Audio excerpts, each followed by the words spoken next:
안녕하세요. 까치살모입니다. 오늘도 여러 가지 소식을 전할까 하는데요. 그 중에서도 특히 핵심이 되는 주제는 LIG에서 국내에서 가장 큰 대형 수조를 건설한다고 합니다. 참고로 LIG가 대형 수조를 건설하는 이유는 소나를 개발하기 위해서인데요. 당연히 대형 수조가 필요하다는 건 대형 소나를 개발하기 위해서입니다. 그래서 그 이야기를 해볼까 합니다. 그 전에 앞서서 우선 여러분도 기사를 보셔서 알겠지만 이번 주 금요일인 11월 29일에 엘셈 개발 완료 기념행사가 있었습니다.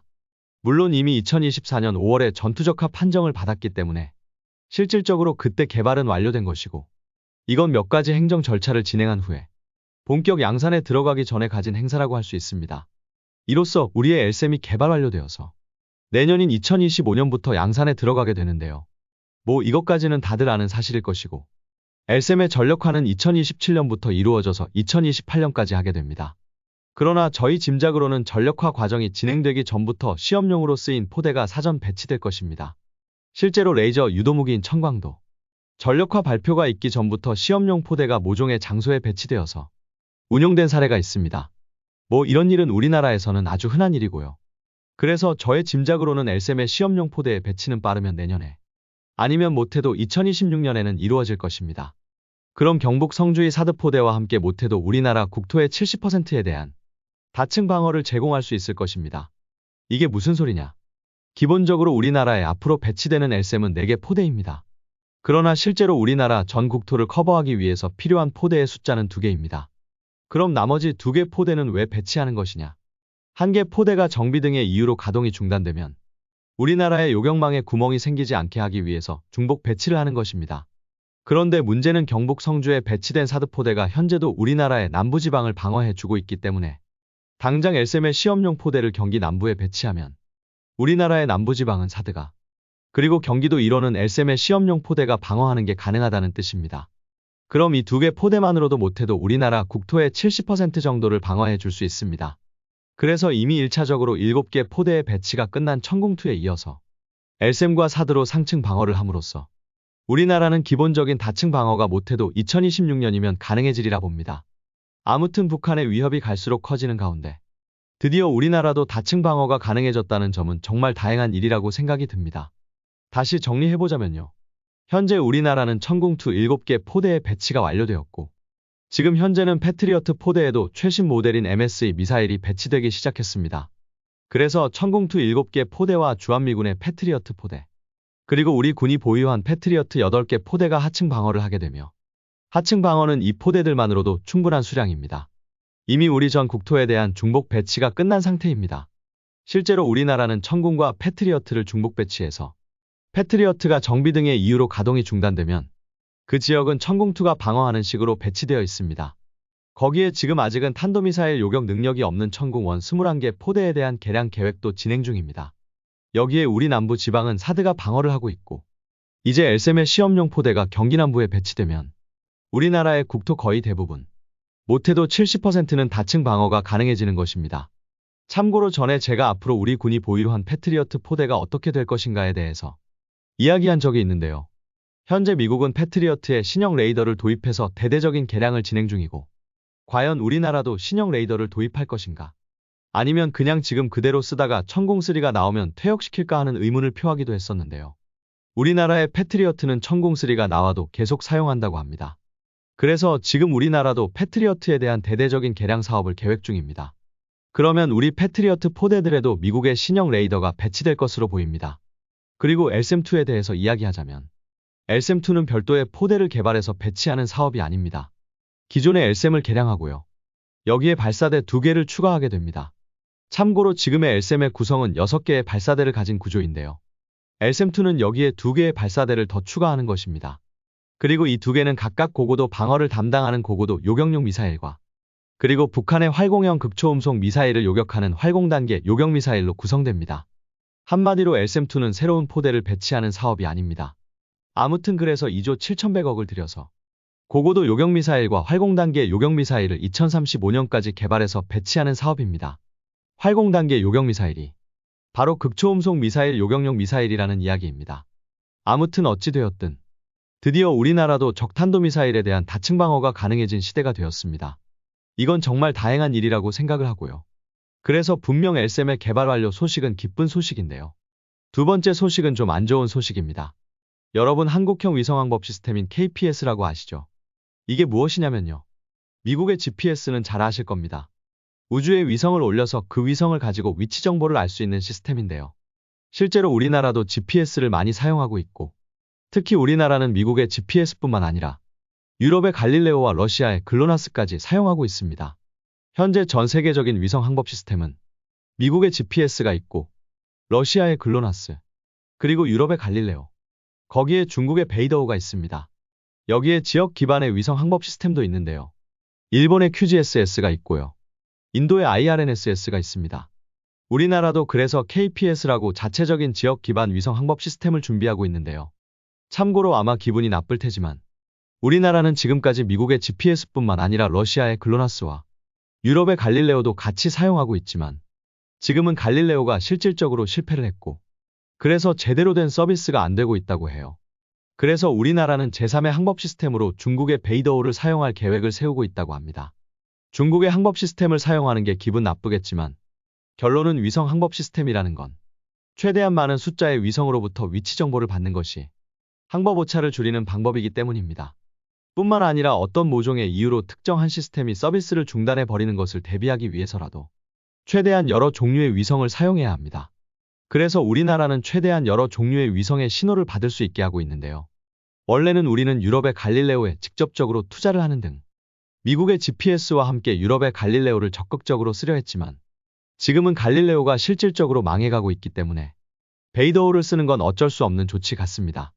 아무튼 그래서 우리나라는 여전히 해외의 위성항법 시스템에 의존하고 있고 그걸 극복하기 위해서 계획된 게 한국형 위성항법 시스템인 KPS입니다. 그런데 이번 주 금요일인 11월 29일에 우주항공청에서 우리 한국형 위성항법 시스템의 1호 위성의 발사를 1년간 연기한다는 발표가 있었습니다. 그 이유는 우리가 개발한 위성에서 치명적 결함이 발견되었다고 합니다. 그래서 이 결함을 해결하기 위해서 위성 발사를 연기한다고 합니다. 정확히 1년은 아니고요.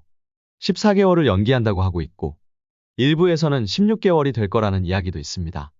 이번 결함은 위성에 탑재될 항법장치에 대한 예비 설계 검토 과정 중에 점검위원들이 기술적으로 부족한 부분을 발견하고 수정이 필요하다고 해서 발생한 문제고요. 심지어는 최대 30개월간 연기될 거라는 이야기도 이미 나오고 있는 상태라고 합니다. 그래서 이번 여파로 인해서 우리의 위성항법 시스템의 배치가 최대 3년 정도 늦어질 거라는 이야기가 나오고 있습니다. 이번 사업은 총 4조 원을 들여서 2022년부터 시작을 해서 정지궤도 위성 3개와 경사궤도 위성 5개, 총 8개의 항법 위성을 올려서 2035년까지 우리나라의 독자 위성항법망을 구축한다는 계획이었으나 그 첫 단추라고 할 수 있는 첫 번째 위성 개발마저도 실패를 한 것입니다. 이로써 우리의 한국형 위성 항법 시스템이 구축되는 것도 2035년이 아닌 빨라도 2036년, 늦으면 2038년에 이루어지게 되었습니다. 답답하기는 합니다. 첫 단추부터 이 모양이니 앞으로 얼마나 험난한 길이 기다릴지 걱정입니다. 솔직히 이 문제는 점검위원들이 점검하기 전에 개발자들이 발견을 하고 수정을 했어야 하는 문제인데 결론은 점검위원들이 지적할 때까지 개발자들은 알지도 못했다는 이야기이기 때문에 걱정이 더 커지는 것 같고요. 그리고 우주청이 생긴 지가 벌써 6개월이 지났는데 아직도 40%가 빈자리라고 하고 말 그대로 이름만 우주청이지 제 기능을 못하고 있다는 이야기도 나오는 등 걱정이 커지기는 합니다. 물론 저는 한국항공우주연구원도 별로 좋게 보지 않는 사람이라 한국항공우주연구원은 우리 국방과학연구소에서 개발하고 있는 고체 발사체에 대해서도 반대를 하고 비난해 왔기 때문에 저는 한국항공우주연구원을 싫어합니다. 그래도 결론은 우주청과 한국항공우주연구원이 잘 되어야지만이 우리나라의 우주개발 사업이 잘 이루어질 거라는 의미에서는 안타깝고 답답한 심정입니다. 아무튼 조속히 이 문제가 해결되길 기원해보고 더 이상 문제가 생기지 않아서 우리나라의 자체적인 위성항법 시스템 구축이 더 이상 늦어지는 일이 없었으면 합니다. 그리고 세 번째 소식은 LIG 넥스원이 경북 구미의 두 번째 대형 수조의 건설에 착수했다고 합니다. 솔직히 이걸 LIG에서 만들 줄은 저도 몰랐고요. 저도 이 소식을 듣고 좀 놀랐습니다. 이게 무슨 말이냐면요. 여러분 우리나라의 어뢰나 잠수함에 탑재된 소나는 어떻게 개발될까요? 당연히 어뢰나 소나를 개발하기 위해서는 테스트를 할 시험장이 있어야겠죠. 그래서 우리나라는 남해의 수중무기 시험장을 가지고 있습니다. 이 수중무기 시험장에서 어뢰나 소나를 테스트하는데요. 문제는 이 수중무기 시험장은 말 그대로 바닷속에 있는 시험장이기 때문에 모든 소음을 차단할 수는 없습니다. 당연히 각종 자연에서 발생하는 소음과 그리고 어선 등 선박에서 발생하는 소음 등이 있을 수밖에는 없고, 그래서 성능 테스트에는 충분하지만 소나 자체를 개발하기에는 문제가 있습니다. 그래서 지상에 대형 수조를 만들어 두고 이 수조를 가지고 소나를 개발하게 됩니다. 한마디로 말해서 소음이 완전히 차단된 수중 환경을 인공적으로 만드는 겁니다. 그런데 솔직히 말해서 이런 대형 수조는 당연히 우리나라의 국방과학연구소에 있을 줄 알았습니다. 보통은 이런 대형 시험시설은 국가에서 구축을 하고 업체들은 국가로부터 대여를 해서 사용하는 게 일반적이기 때문입니다. 그런데 LIG는 이미 소나를 개발하기 위한 첫 번째 대형 수조를 가지고 있었고, 이번에 두 번째 대형 수조를 건설하기 시작을 한 겁니다. 이 수조의 크기는 2220제곱미터 크기의 규모에 담기는 물의 양은 5400톤이라고 하고요. 그리고 이 수조가 우리나라에 있는 수조 중에서는 가장 큰 수조라고 합니다. 국방과학연구소보다 더 큰 대형 수조를 LIG가 건설할지는 저도 미처 몰랐습니다. 아무튼 그래서 이 수조를 통해서 LIG는 앞으로도 우리나라의 각종 소나를 개발하게 됩니다. 그런데 궁금한 점은 LIG는 이 수조를 왜 만드느냐입니다. 당연히 대형 수조가 필요한 이유는 더 대형 소나를 개발하기 위해서일 것입니다. 이미 장보고 3 배치2의 건조가 시작되었는데 LIG가 지금까지 보다 더 큰 대형 수조를 건설한다는 건 지금까지는 없는 더 큰 대형 소나를 개발한다는 소리입니다. 그렇기에 LIG가 이런 대규모 투자까지 해서 개발하려는 초대형 소나가 무엇인지도 궁금해지기는 합니다. 설마 핵추진 잠수함용 대형 함수 소나는 아니겠죠. 기본적으로 잠수함용 소나 중에서 가장 많은 숫자의 청음기를 가지고 있고, 그래서 가장 성능이 뛰어난 소나가 잠수함의 함수 소나입니다. 그리고 당연하지만 가장 많은 청음기를 쓴다는 건 당연히 소나의 크기도 가장 크다는 것입니다. 그래서 대형 함수 소나를 개발하기 위해서는 엄청나게 큰 수조가 필요합니다. 당연한 게 그 대형 소나가 전부 물에 잠겨서 수중 테스트가 가능해야 하기 때문입니다. 그래서 미국이 핵잠수함의 구형, 그러니까 원형 함수 소나를 개발해서 사용했음에도 러시아, 그러니까 구소련은 한참 동안 자신들의 핵잠수함의 대형 구형 소나를 개발해서 달지 못했습니다. 참고로 지금은 최신 보레이급 등의 대형 구형 소나를 탑재하고 있기는 합니다. 그만큼 대형 함수 소나를 개발하기 위해서는 대형 시험시설이 필요하고, 그게 결코 쉬운 문제가 아니었던 것입니다. 그런데 우리는 이미 장보고 3 배치2에 신형 컨퍼몰 소나인 말구평 곡면 배열 함수 소나를 개발했습니다. 아마 제 짐작으로는 이 소나를 개발하기 위해서 LIG가 제1수조를 건설했으리라 봅니다. 그런데 이보다 더 큰 제2수조를 만든다는 건 그럼 결론은 더 대형의 소나를 개발한다는 뜻이고, 이게 무엇일지 정말 궁금해질 수밖에는 없습니다. 정말 우리가 핵추진 잠수함을 개발하려는 것일까요? 그리고 이 핵추진 잠수함에 필요한 대형 함수 소나를 개발하기 위한 시설일까요? 물론 다른 소나일 수도 있지만 기본적으로 단일 소나로 잠수함의 함수 소나보다 더 큰 소나는 없습니다. 그렇기 때문에 더 대형의 수조가 필요하다는 건 지금까지 우리가 개발한 함수 소나보다 더 대형의 함수 소나가 필요해서일 가능성이 가장 높습니다. 여러분은 어떻게 생각을 하시나요? LIG가 이런 대형 수조까지 건설해서 개발하려는 초대형 소나는 무엇이라고 생각을 하시나요? 정말 우리는 핵추진 잠수함의 개발을 준비 중인 것일까요? 요즘 트럼프 덕에 우리나라의 핵무장 가능성에 대한 이야기가 나오고 있고, 당연히 핵무장보다 더 쉬운 핵추진 잠수함의 건조 가능성도 그 어느 때보다도 높아진 게 사실입니다. 그렇기에 우리가 핵추진 잠수함의 건조 준비를 이미 시작했다고 해도 전혀 이상할 게 없는 게 사실입니다. 어떤가요? 여러분이 보기에는 LIG가 초대형 수조를 건설해서 개발하려는 초대형 소나의 용도는 무엇이라고 생각을 하시나요? 아무튼 오늘도 몇 가지 소식을 전해봤는데요. 보면은 레이저 요격무기인 청광대도 그러하고, 항상 우리나라는 공식적인 실전 배치보다 실제로는 무기를 더 빨리 배치하는 경향이 있습니다. 그렇기에 LSAM도 당연히 공식 배치인 2027년이 아닌 시험용 포대를 활용하는 방법 등으로 이보다 더 빠른 배치가 이루어질 거라고 보고요. 당연히 정식 배치 소식은 2027년에 나오겠죠.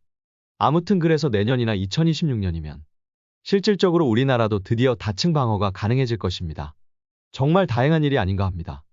이상 영상 봐주셔서 감사합니다.